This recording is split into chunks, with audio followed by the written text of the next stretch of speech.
بسم الله الرحمن الرحيم، وصل اللهم وسلم على إمامنا وحبيبنا سيدنا ونبينا سيدنا محمد، ألف صلاة وألف سلام عليه. أيتها المواطنات، أيها المواطنون الأعزاء، كما تعلمون منذ ما يقرب شهرين أخذت إلى الخارج على جناح السرعة لما كان قد أصابني من وباء كورونا. اليوم الحمد لله بفضل الله عز وجل وعيانته ولطفه في القضاء والقدر، وبفضل كذلك أطبائنا في المستشفى العسكري والأطباء الألمان، الحمد لله طريق تعافي بدأت فيه. ربما يأخذ أسبوع أسبوعين وثلاثة أسابيع أخرى، ولكن إن شاء الله سأسترجع كل قواي البدنية. بعدي عن الوطن ليس معناه نسيان الوطن، فأنا أتابع يوميا إن لم أقل ساعة بساعة كل ما يجري في الوطن، وعند الضرورة أسدي تعليمات إلى الرئاسة. فبالنسبة للمسار الذي سطرناه مع بعض، ترى الحملة الانتخابية، واليوم رانا في نهار يوم بعد ما مرت سنة على انتخابي، وأشكركم مرة أخرى على هذا. إذن بالنسبة للانتخابات طلبت من الرئاسة أن يروا يشوفوا مع اللجنة هذه مكلفة بالانتخابات بتحرير قانون الانتخابات الجديد، وباش يكون واجد في أقرب وقت.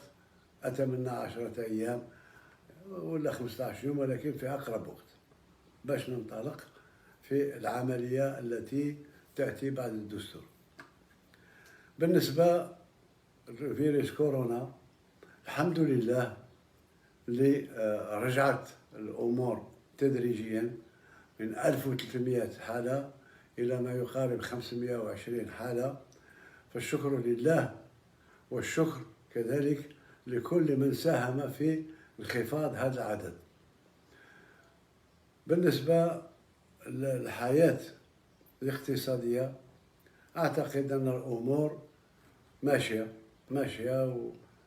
والميزانية تاع 2020 ربما ظهر باللي قاعدين في الطريق اللي سطرناه، يعني أن لا يمس أي مواطن ذو دخل ضعيف بضرائب جديدة. بالنسبة للأوضاع السياسية في المنطقة، في الجزائر قوية وأقوى من كل ما يظنه البعض. ما يجري حاليا كنا ننتظر فيه، ولكن الجزائر ما تزعزعش. ولا ناخذ مرة أخرى مقولة أو قول ولي الله الصالح سيدي عبد الرحمن الثعالبي: إن الجزائر في أحوالها عجب، ولا يدوم فيها للناس مكروه، ما حل بها عسر أو ضاق متسع إلا ويسر من الله يتلوه. بالنسبة للدخول المدرسي والدخول الجامعي، الحمد لله. أوصي فقط مرة أخرى، بالأخص بعد سقوط الثلوج والأمطار والبرد، أوصي السيد وزير الداخلية والولاة على تطبيق حرفي لما اتفقنا عليه بالنسبة لمناطق الظل، وبالأخص بالنسبة للوجبات السخونة والنقل المدرسي. في الختام،